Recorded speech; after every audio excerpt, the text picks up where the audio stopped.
Bancada governo apoia decisão governo no estado com a remodelação da estrutura no governo constitucional.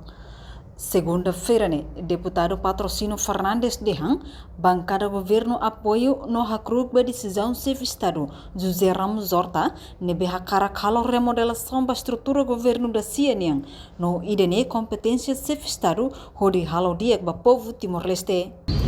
Nessa bancada do governo, a mim sustenta o governo ainda, né?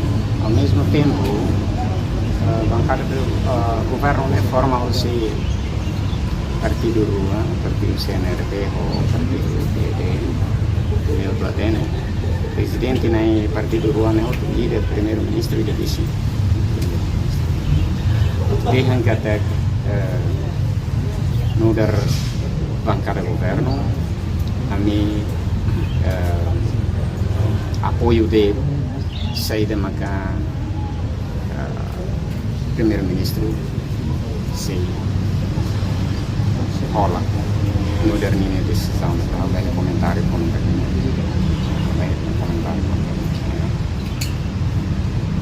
Antes ia loro Ronulo Racing walau fulang março tinane primeiro-ministro Kairala Salana Guzmão consegue halo avaliação ba membro governo da CIA hare sirene desempenhamento serviço.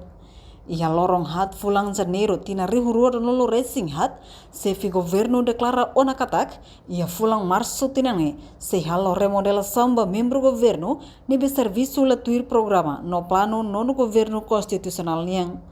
Nune emos ia lorong Ronulo Racing hito fulang março vice-ministro assunto parlamentares Aderito Hugo da Costa hafai reunião conselho ministro hateteng avaliação se continua halao ter competência sefe governo niang.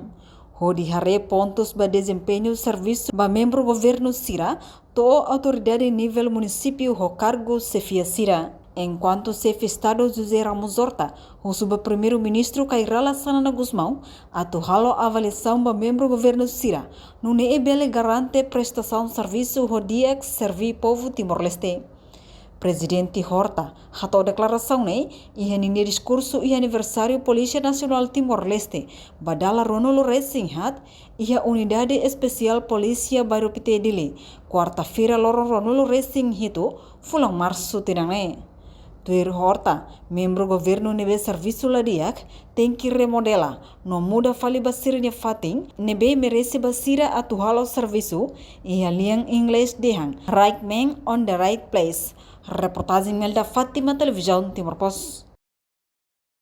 Janela informação ba emogoto, atua tem informação atual dia kliu, kita haluha, haneham botão subscribe, like, halo comentário, no fahe tutang ba media sosial hotu.